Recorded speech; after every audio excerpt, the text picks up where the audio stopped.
आणला पाहिजे, त्याच्यावर काहीतरी नियंत्रण आलं पाहिजे, अशी सविस्तर चर्चा माझी आणि नाना काटेंची झाली. आणि मीही नाना काटेंना म्हणाले की पिंपरी चिंचवडच्या हितासाठी आपण सगळ्यांनी पिंपरी चिंचवड हे केंद्रबिंदू ठेवून, विकास हे केंद्रबिंदू ठेवून आपण सगळ्यांनी मार्ग काढला पाहिजे. त्याला त्यांचाही मनाचा मोठेपणा होता नाना काटेंचा, की ते म्हणाले ताई तुमचं बरोबर आहे, कधीतरी आपले राजकारणातले मतभेद बाजूला ठेवून आपण सामाजिक कार्यक्रमांसाठी, सामाजिक कामासाठी, विकासासाठी एकत्र एक समाज म्हणून येणं गरजेचं आहे. कारण का समाज आज पिंपरी चिंचवडमध्ये प्रचंड भ्रष्टाचार झालेला आहे, हा आरोप मी एकटी करत नाही आहे. या वर्तमानपत्रात आलेल्या बातम्या असतील किंवा जी काही माहिती सरकारकडून येते त्याच्यातून आहे, त्याच्यावर त्यांची आणि माझी चर्चा झाली. त्यानंतर तुम्हाला सगळ्यांनाच माहिती आहे, गेले 3 आठवडे मी दिल्लीमध्ये पार्लमेंटमध्ये नरेगाचं बिल असेल किंवा न्यूक्लिअर अग्रीमेंटचं बिल असेल, अशी 2-4 महत्त्वाची बिलं किंवा एक शिक्षणाचं नवीन रिऑर्गनायझेशन, त्याचबरोबर JPC 2 झालेल्या आहेत, 130 अमेंडमेंट ऑफ कॉन्स्टिट्यूशन. त्या अमेंडमेंटची जी JPC जॉईंट पार्लमेंटरी कमिटी आहे, ज्याच्यात 30 दिवस जर कोणीही जेलमध्ये गेलं तर तो मंत्री किंवा मुख्यमंत्री राहू शकत नाही, प्रधानमंत्री राहू शकत नाही, ते एक बिलची JPC. आणि दुसरी JPC 1 नेशन 1 इलेक्शनची.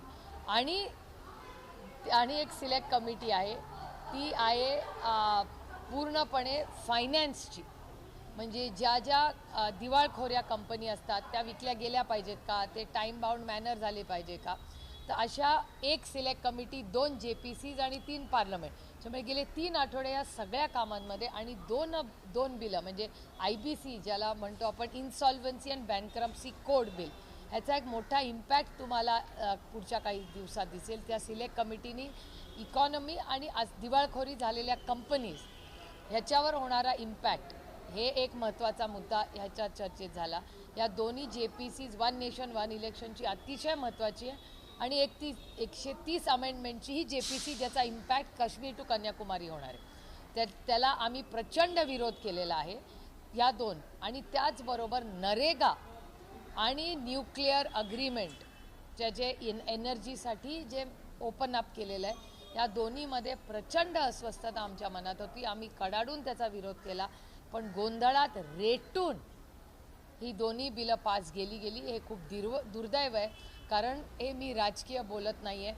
मनरेगा हा त्या भारतातल्या शेवटच्या गावातल्या शेवटच्या माणसाला हाताला काम सन्मानाने मिळावं ह्याच्यासाठी महाराष्ट्राने सुरू केलेलं हे काम आहे, ज्याच्या देशात काँग्रेसच्या सरकारनी, नंतर अटलजींच्या सरकारने ही त्याच्यामधून खूप क्रांती, प्रत्येकाचं योगदान होतं त्याच्यात. पण आज दुर्दैव आहे की भारत सरकारने त्याच्यात नाव तर बदललंच, महात्मा गांधींचं नाव काढलंच, पण त्याचबरोबर जो निधी केंद्र सरकार म्हणून राज्यांना येत होता तो आता येणार नाही. आणि तो सगळा निधीचा बोजा आज सगळी राज्य आर्थिक अडचणीत आहेत, त्या राज्यांवर तो टाकलेला आहे. आणि त्याचा आम्ही जाहीर विरोध करतो आणि हे अतिशय अयोग्य निर्णय केंद्र सरकारने घेतला.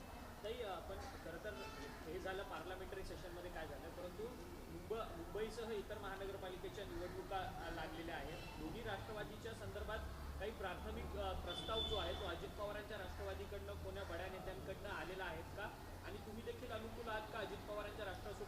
माझं म्हणणं आहे की आपल्याला आठवत असेल, आदरणीय पवार साहेबांनी मागच्याच इलेक्शनमध्ये सांगितलं होतं की ही स्थानिक इलेक्शन्स आहे, स्थानिक इलेक्शन्समध्ये काय कसा निर्णय घ्यायचा हा आमचे स्थानिक नेते ठरवतील. त्याच्यामुळे पुढच्या सोमवारपर्यंत हे पूर्णपणे हे चित्र तुम्हाला पूर्णपणे क्लिअर झालेलं दिसेल. पण मुंबईमध्ये काँग्रेस सोबत असणार आहे का? कारण असं म्हटलं जाते की चर्चा आहे की काँग्रेस सोबळावरती लढणार, तर एकत्र येण्यात आमचा प्रयत्न आहे की महाविकास आघाडीने ती लढावी. आमच्याकडून पूर्ण प्रयत्न होतील की सगळ्यांनी चर्चेतून महाराष्ट्र आणि मुंबई हा केंद्रबिंदू ठेवून मुंबईच्या विकासासाठी, मुंबईकरांच्यासाठी आपण सगळ्यांनी एकत्र लढून मुंबईचा विकास कसा होईल याच्यासाठी आपण एकत्र आलं पाहिजे. परंतु सातत्यानं कुठेतरी महानगरपालिकांच्या निवडणुकीच्या ज्या काही समोर येताना पाहायला मिळत आहे, राष्ट्रवादी काँग्रेस पक्ष म्हणजे तुमच्या शरद पवारांचा पक्ष हा नक्की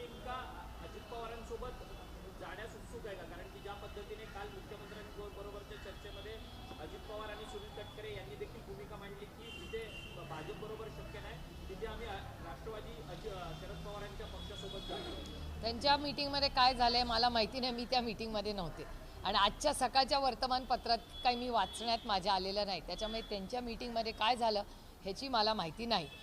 आमचं काय धोरण आहे आम्हाला माहिती आहे. आमच्या धोरणामध्ये मागेही पवारसाहेबांनी क्लिअरली पक्षाचा सिग्नल दिला होता आधीच्या इलेक्शनमध्ये, त्याच्यामुळे तो विषय आणि आम्ही हे इलेक्शन पूर्णपणे स्थानिक आमचे जे सहकारी नेते पदाधिकारी आहेत त्यांनी तो निर्णय घ्यावा असं मागेही पवारसाहेबांनी सांगितलेलं आहे आणि त्याच्यामुळे आज उद्या आणि परवापर्यंत हे पूर्णपणे तुम्हाला कळेल की कोण कसं काय म्हणजे आघाडी कशी होते, सीट वाटप कसा होतं हे सोमवारपर्यंत तुम्हाला पूर्णपणे कळेल. त्या राष्ट्रवादीसोबत महायुती सध्या राज्यात सत्तेत आहे. तेच राष्ट्रवादी भाजपला आणि शिंदे गटाला मुंबईमध्ये नको आहे नवाब मलिक यांच्यामुळे.